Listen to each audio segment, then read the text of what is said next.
memiliki informasi yang dimuat berdasarkan fakta. Jadi teks eksplanasi ini berdasarkan fakta-fakta yang terjadi ketika adanya fenomena atau bencana alam. Nah, yang kedua, hal yang dibahas umumnya berisi suatu fenomena yang sifatnya keilmuan atau berhubungan dengan ilmu pengetahuan. Yang ketiga, ada sifatnya informatif dan tidak berusaha mempengaruhi pembaca untuk percaya terhadap hal yang dibahas. Jadi sifatnya itu informatif. Mengenai percaya atau tidaknya pembaca itu tergantung kepada pendengarnya. Yang keempat, fokus pada hal umum bukan perihal partisipasi manusia. Jadi ada 4 ciri-ciri teks eksplanasi. Tadi ada berapa sih? Sri? 40. Ya, betul, 4. Kemudian struktur teks eksplanasi. Struktur eksplanasi itu ada 3. Yang pertama, pernyataannya sangat umum, berisi gambaran atau suatu aspek atau peristiwa. Yang kedua, penjelasan proses, berisi perincian atau kejadian yang relevan dengan pernyataan umum. Yang ketiga, ada penutup, di mana teks eksplanasi itu berisi bagian komentar atau penilaian tentang konsekuensi atau kejadian yang dipaparkan sebelumnya. Nah, mengenai tentang pengertian, ciri-ciri, struktur dan contohnya, apakah kalian mengerti atau ada yang ingin bertanya? Mengerti, itu ya. Nah, baik. Ibu ada media pembelajaran di mana di sini saya akan diuji tentang contoh-contoh dari teks eksplanasi. Nanti maju satu orang mengambil lalu membacakan, ada fenomena di kertas ini. Nanti kalian definisikan peristiwa itu menurut pakai bahasa kalian sendiri. Nah, silahkan untuk satu orang maju gantian.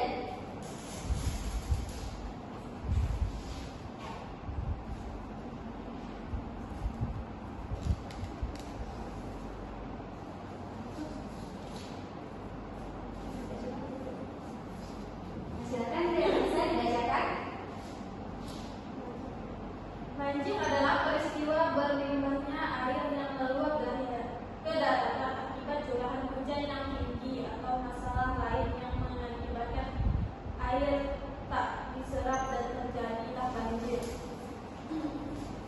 Sudah, Bu. Jadi Regisa dapat fenomena tentang Banjir. Apakah Regisa pernah mengalami kejadian banjir ini? Pernah, Bu. Oh iya, terima kasih. Silahkan duduk ya. Dihapus dulu anak-anak. Silahkan duduk lagi. Satu orang.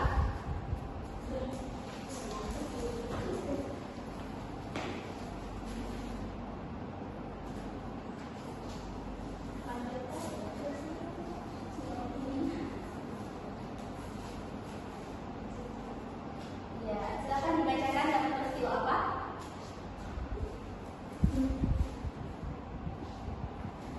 Nah, jadi Ina dapat peristiwa apa tolong dibacakan? Namanya? Bu. Ya, silakan. Gunung meletus adalah gunung yang memutarkan materi dari dalam bumi seperti debu, awan panas, asap, lahar panas, dan sebagainya. Apakah Ina pernah melihat gunung meletus? Tidak pernah, Bu. Tidak pernah. Karena di Kalimantan ini tidak ada gunung meletus ya. Iya, silakan duduk ya. Satu lagi, satu orang untuk minta silahkan terakhir.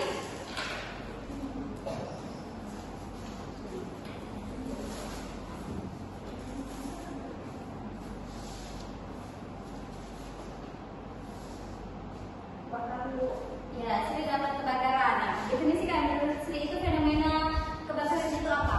Kebakaran terjadinya api yang tidak dikehendaki atau energi yang tidak terkendali. Ya, betul sekali. Apakah Sri pernah melihat fenomena kebakaran ini? Ibu, Iya, Sri di mana? di kemarin di Sambas ada Bu. Oh iya, betul sekali. Terima kasih. Aplaus dulu kepada Sri. Itulah tadi mengenai contoh-contoh dari kejadian yang ada di sekitar kita. Kemudian Ibu ada mengerjakan soal. Ibu kasih waktu 6 menit ya, kerjanya. Iya Bu.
Iya, Bu.